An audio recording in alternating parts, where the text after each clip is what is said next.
বন্ধুরা, আপনারা হয়তো জানেন যে কোনো শহরের পাশ দিয়ে বয়ে চলা নদীর পানি দেখে বোঝা যায় ওই শহরটা কতটুকু উন্নত, ওই শহরের বসবাসকারী মানুষগুলো কতটা স্বচ্ছ এবং নিরাপদ। তেমনইভাবে আমাদের বাংলাদেশের হসপিটালগুলো দেখলে বোঝা যায় যে বাংলাদেশের মানুষ কতটুকু স্বাস্থ্য সচেতনতায় থাকে। দেখেন, পা রাখার জায়গা নেই, এতটাই অবস্থা খারাপ যে প্রত্যেকটা জায়গায় প্রত্যেকটা জায়গাতে গেলেই মানুষের যে ভিড়, বিশেষ করে কাউন্টার, টিকিট কাটার থেকে শুরু করে সিরিয়াল দেওয়া, তারপরে টেস্ট করানো, প্রত্যেকটা জায়গায় মানুষের এত ভিড় যা আসলে বলার মতন না। এটাই অনুমান করে দেয় যে বাংলাদেশের স্বাস্থ্য কতটা অধপতন।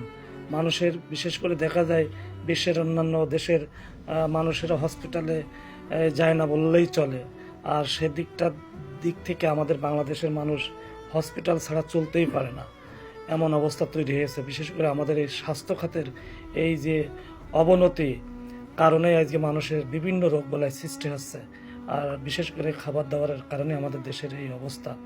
প্রত্যেকটা হসপিটালে, প্রাইভেট হসপিটালগুলোতেই মানুষের যে এত ভিড়, বিশেষ করে পাবলিক যে হসপিটালগুলো, সরকারি যে হসপিটালগুলো আছে সেখানে যেমন ভিড় থাকে, তদ্রূপ প্রাইভেট হসপিটালগুলোতে এখন এই পরিমাণ ভিড় হয়ে গেছে যা পা রাখার কোথাও জায়গা নাই।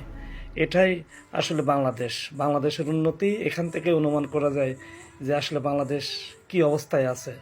অথচ বিশ্বের অন্যান্য দেশগুলো হসপিটালে লোকজন নাই, মানুষজন নাই, তারা ডাক্তার নার্সরা নিরিবিলি সময় কাটায়, আর আমার বাংলাদেশের লোকজন সময় পাচ্ছে না। তা সবাই ভালো থাকবেন, সুস্থ থাকবেন, সবাইকে ভালো রাখবেন। আল্লাহ হাফেজ।